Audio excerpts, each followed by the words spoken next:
10 after 8 o'clock news and views on Salam Media. And next, we're going to be talking with local government analyst and research fellow at the University of the Free State. And that, of course, is you, Dr. Harlan Cloete. A very good morning. Welcome to the program.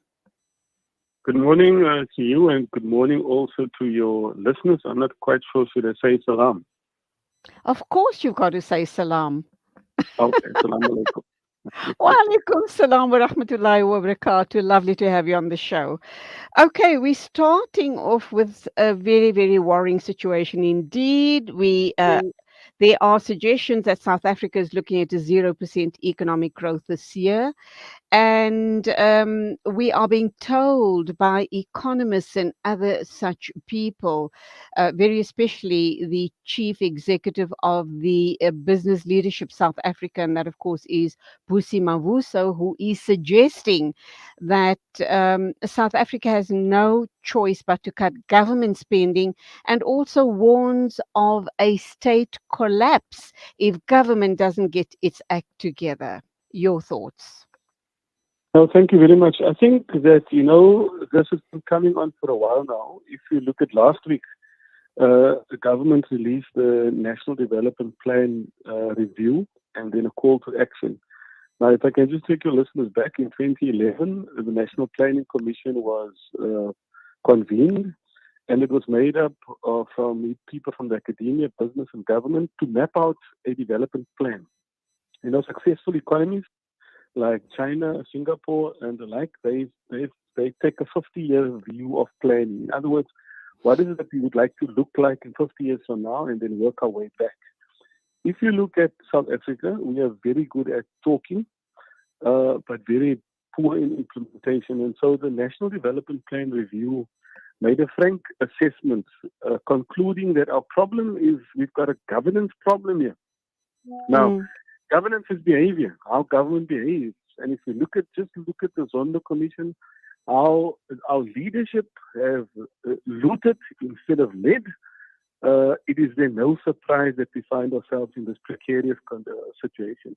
We have what is called a predictable surprise, and unless we reset and change our mindset and put our shoulder to the wheel, we will be having this conversation over and over and over again. Okay, so we also understand, and I personally remember in one of the President's State of the Nation addresses, or one of his addresses to the media, he indicated that if they up the social grants, there will be more disposable income because people will take the social grants and make the economy turn. However, these are kind of almost dangerous narratives, because if government should spend more because it somehow magically thinks that social spending will increase growth, that was a narrative that I bought as well, because the more money you put out, the more disposable income in the economy. Are we on the right track there, or I'm not quite sure that I buy that narrative. It creates dependency in it. And we have not managed to turn our economic tables. We have an economic minority still running the economy of our country, and an economic majority that are totally excluded from the mainstream economy. That said, in the presence of local economic development desks or units at the municipal sphere of government. Now, there is no clearer failure than our economic policies than the World Bank's report last year that says South Africa continues to be the most unequal country in the world. Now, unless you open up the economy, and unless your macroeconomic and microeconomic policies, make sure that you build that bridge for the majority to enter the economy, we're going to keep on creating dependency. And so that would be very good in terms of short-term thinking. I'm increasing the grant. Don't get me wrong, I am for the grant system. But, by increasing it, we should rather be looking at how do we access make it possible for people to enter. And education is the most important aspect. Equal access to education is a gateway to ensuring economic independence or interdependence, because there's a link between education and quality of life. Now, Mm. if there is one area where this government has failed, is in the area of education, by making sure that every South African kid have access to quality education and making it possible for them to enter tertiary education. That is where our focus should be lying, about skills, our dire need of skill development and increasing the educational profile of our workers. I'll tell you about a study that we busy with later, but let me not talk. Okay. Obviously, if you're educated, you are more marketable and employable. And that's exactly what we need right now as far as our situation in South Africa is concerned. Earlier on, you spoke about resetting. Is it too late to reset? Because as it stands, as the situation stands right now, it seems as if government officials, cadre deployment, the debacle playing out with Eskom being the biggest spoke in the wheels as far as the economy is concerned. Because if we didn't have the situation with Eskom, we wouldn't have the large scale unemployment in the country. Lots of small businesses are having to shut down because it's just not tenable for them at all to be able to survive because of the instability of electricity supply. Then, of course, there's also the issue of the price of oil. We do know that that is dictated by world markets, but it has a huge impact on us. So the all important question then is it too late to reset? Has the rot gone down so deep that it's going to perhaps take another 30 years for us to be able to re-emerge? I think it's going to take a while to reemerge. Government only have 5 years.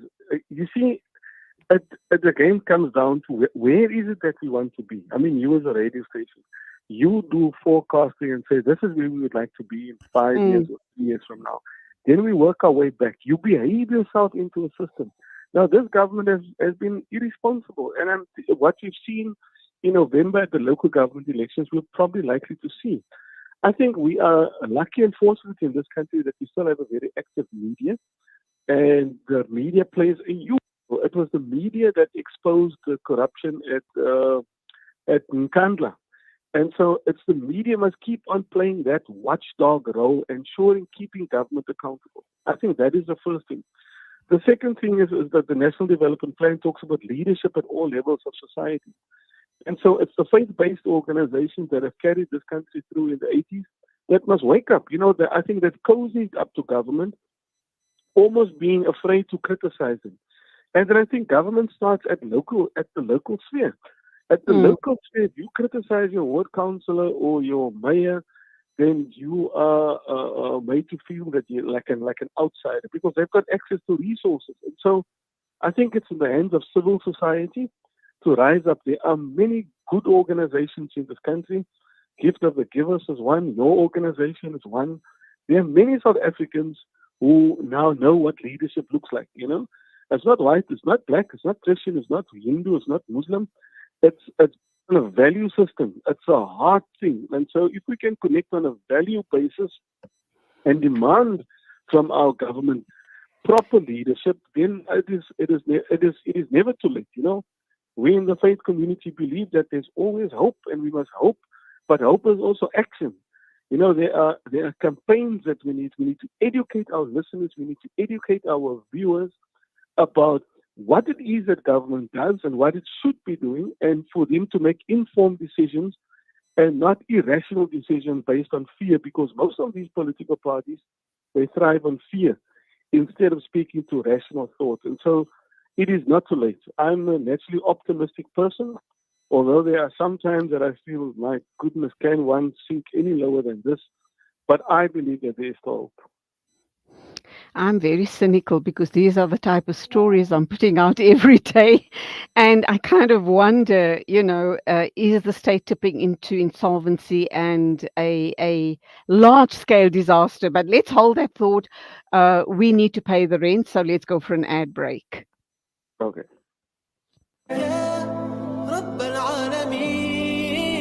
Listen to something fresh. Listen to Salam Media, your humanitarian broadcaster.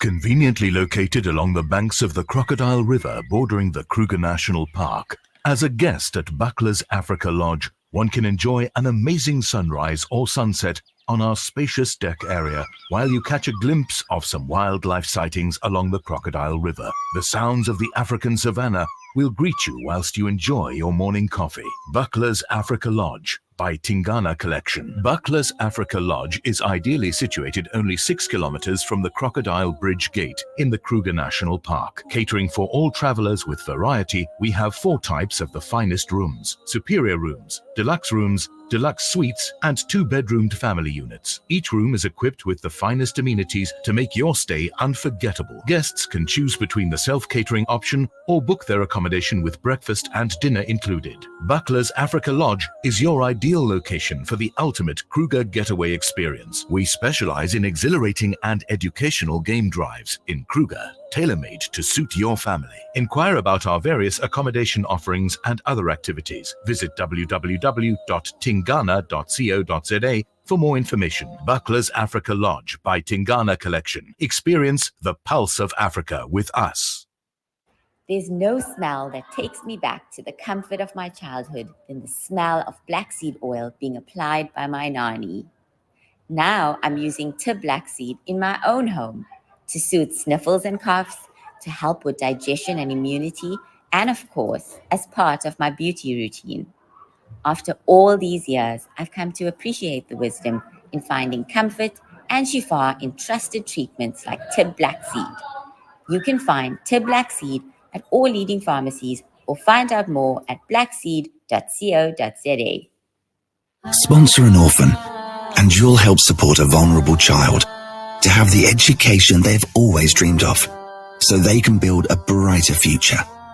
You'll be feeding a hungry stomach and a hungry mind with knowledge that will last them a lifetime. That's the power of an education. Sponsor an orphan now with Islamic Relief. When the perfect blend of stylish decor, exquisite halal cuisine, and warm hospitality come together, it could only mean Al Bayt Lodge, your true home away from home. Al Bayt is the ideal heaven for families, business people, and tourists with its 4-star family rooms and other luxurious facilities. Conveniently situated close to Port Elizabeth Airport, the beach, and other amenities, your stay will be truly unforgettable, as you'll be taking home lasting memories of the warm hospitality, the serenity and tranquility that Al Bayt has to offer. For reservations, call 041 583 6415 or visit www.albaytlodge.co.za. Ah, the kitchen, the heart of the home, where memories are made and celebrated. Our go-to place for those freshly stacked pancakes early in the morning or for that late-night snack munchies. We are in there together, cooking, eating, and celebrating life together. Let's keep the kitchen a place that is shared by everyone, where we build stronger bonds and grow together. Sunfoil, Now We Cooking. Visit nowwecooking.co.za for recipes that everyone can help make. Breaking stereotypes, moving boundaries, joining hands. Salam Media.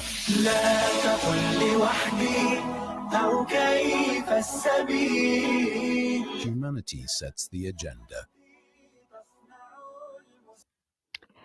The time is exactly 8:24 a.m. We are talking with a local government analyst and research fellow at the University of the Free State. And that, of course, is Dr. Harlan Cloete. We are looking at the issue around a 0% economic growth this year and what does it bode for South Africa. Dr. Cloete, welcome back. And I'm just wondering about Are we tipping into a disaster? And then also, what comes to mind is Argentina, Greece, and our neighbor to the north of us, and that, of course, is Zimbabwe. Um, are we going to be following in their footsteps if nothing drastic happens to pull us back from the brink of disaster?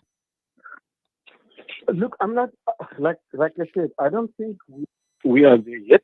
We're not a failed state yet. I think we still have strong institutions. I think Mr. Kiswetter has managed to turn the world of SARS around. So there we have seen ethical and accountable leadership. And so I don't think all is lost. I think we're going to go into silly season now with elections where politicians will make all types of promises. What is exciting, I think, about our democratic system, it's vibrant, it's contested, it's robust. And so what I'm hoping for next year is that we will see the emergence of coalition governance, where we put our purpose together instead of our differences. I think politicians, like I said before the break, they thrive about building divisions between communities. And there is still, if you talk to ordinary South Africans, there's this feeling of despair, correctly so. And so I think politicians will have a hard time getting people to go and vote, actually. What are the benefits of democracy? Because certainly people have not been receiving the dividend of democracy. And so, like I said before the break, I'm actually optimistic. You know what I've done to keep my sanity? I went looking for those excellent people in local government and who's making a difference. And you would be surprised, how many good-hearted people are still out there. They just don't get the attention. And I'll gladly share that with your listeners. If you Google Great Governance ZA, because I said we don't want to be good, we want to be great. So Wow. I've produced about 90 episodes, podcasts, speaking to public servants in local government and ordinary people, and you'll be surprised about the successes out there. So while there is still a mayor in Senko municipality who is ethical, who's managed in the Eastern Cape, managed about 10 or 15 clean audits, there is hope. Just give me that website address again, please, Dr. Cloete. It's Great Governance ZA. Yeah, you can just put in my name, Dr. Harlan, and you will find all this. I think it's on Spotify. So there's about 90 episodes that you can pick and choose from there, and you'll gladly could access that and learn. And also, you have the positive stories. But I understand where you're coming from. It's doom and gloom. And every day you must tell yourself, as people face, it's going to be okay. And you and I must make our difference, play our little part to make sure that we change the narrative by funding leadership and active citizenry. I think our people have become very docile and very, it is what it is. I say it never is what it is. We have to be active citizens and demand excellence.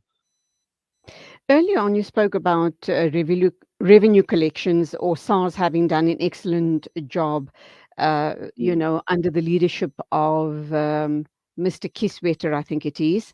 Yes. But of course, we also know that the revenue collections are lower than projected during the 2023 budget. And of course, government spending has passed the conservative estimates that have been put on the books. It also means, and we have a very small tax base because of the have and the have-nots, obviously. And the taxpayers are being squeezed, and they're going to start, objecting to the fact that they're having to be taxed more and more and more. So they're being squeezed, and they just feel it's not fair. How do you respond to something like that? But it is exactly that. Our macroeconomic policies have not managed to increase the tax base. If we're going to give people more grants, we're not increasing the tax base. And so we need to make sure that the material conditions and enabling environment is created. I've been driving to my area the other day. Recycling for one. I have not seen a sustainable project, that brings hope and and make sure that people create path. Local government is supposed to make sure that we create an environment for pathways out of poverty. We have not seen that. We have not seen enough, or I haven't seen it. It is not highlighted. Local government to show us where are the sustainable projects to make sure that people create pathways out of poverty. And I want to come back.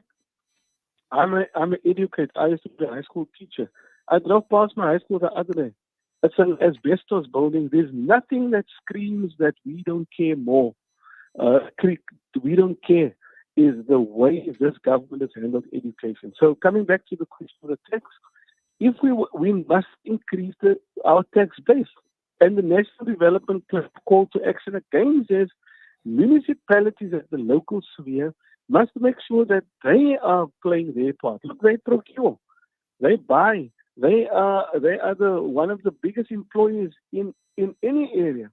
And so the policies of LED policies, local economic policies, needs to filter through to all departments, and there must be a consciousness about our behavior, how our behavior influences the development of people. We need audits of people in our community. You try to find a plumber now. Try and find a credible plumber in the community. You would struggle, or a tiler, or a bricklayer, and so we have also not communicated this message of practical vocational skills that can make a difference. Absolutely. I kind of think that that has to do with the apartheid era, because coloureds and blacks, by and large, were the artisans. And with the new dispensation, I think young people felt we don't want to do that type of work. They probably looked upon it as menial work. They were aspiring to go into tertiary. And for some of our youth, that those were lost dreams because of the current crisis in the country.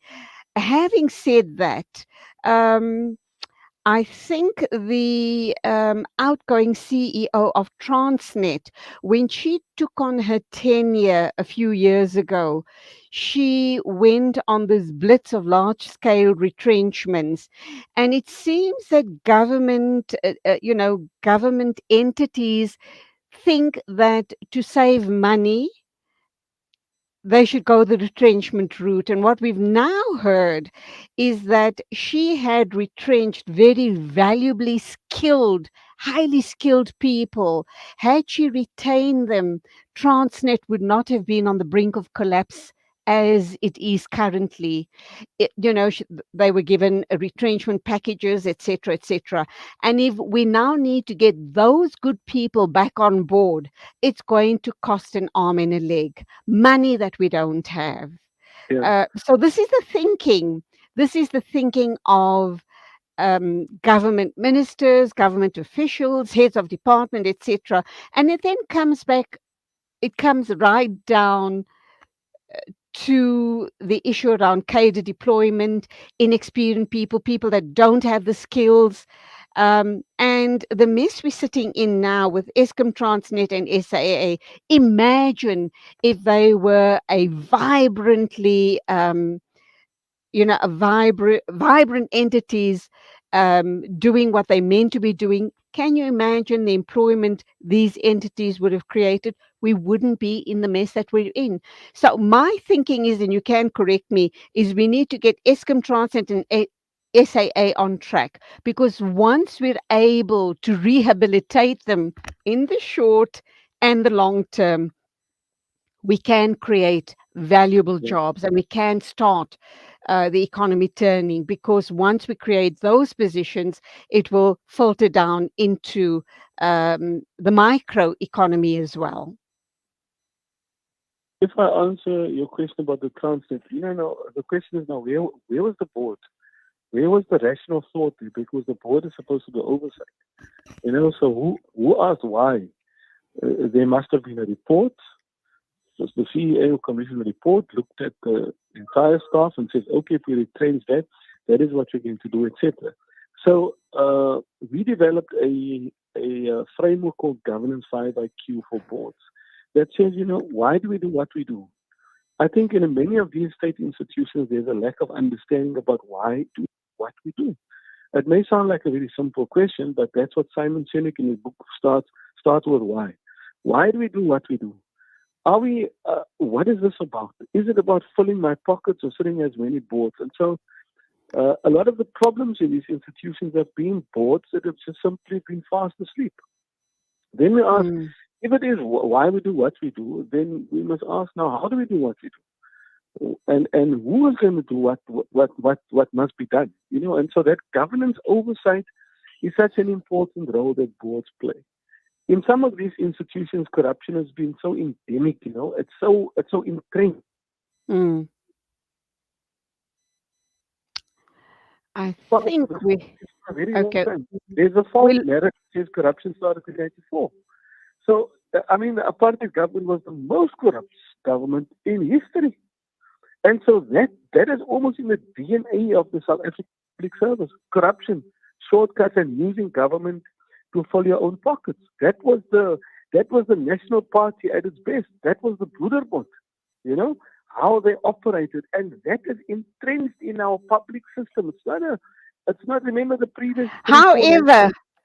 However, Dr. Cloete, what I do need to add there, and I'm no fan of the apartheid system. I would never, ever want to go back there. But as corrupt as they were, and as difficult as our conditions were, the country was not on the brink of collapse. We had the most amazing infrastructure. Why have we allowed the rot to set in? No, I disagree. We've had amazing infrastructure in white-owned areas. And so it was very easy for that apartheid government to deliver services of a high quality to a minority, 13% of the population. Not one to continuously hack about. I'm trying to illustrate the psyche of the public service now is they just took over the mannerism and the ideology and the belief system of the pre-94 crowd, where that crowd was centered around looting state coffers. That's what they did, and making sure that only a minority benefits. This crowd has done exactly the same, taking over that. And so we talk about Ubuntu, I am because we are. We talk about Basopele, about value for money, but our behavior shows a complete opposite.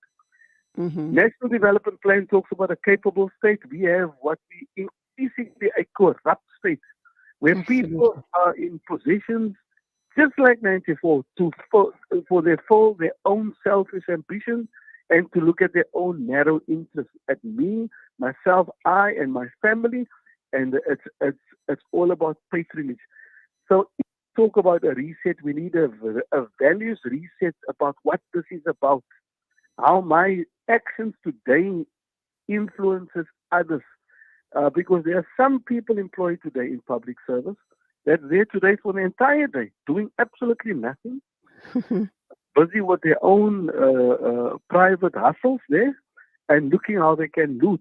And so leadership will get us out of this brink. Nothing else but ethical and accountable leadership. And on that note, Dr. Harlan Cloete, it was wonderful talking with you. Thank you for your insights. You are a local government analyst and a research fellow at the University of the Free State. I look forward to many more discussions in the future. Thank you for your time, and Assalamu alaikum to you. Shukran. The time, 8:38, News and Views on Salam Media. Standing by to talk with us is Pamela Ngubani. And I'm not quite sure what we're going to talk to her about. Let's just find out during the break.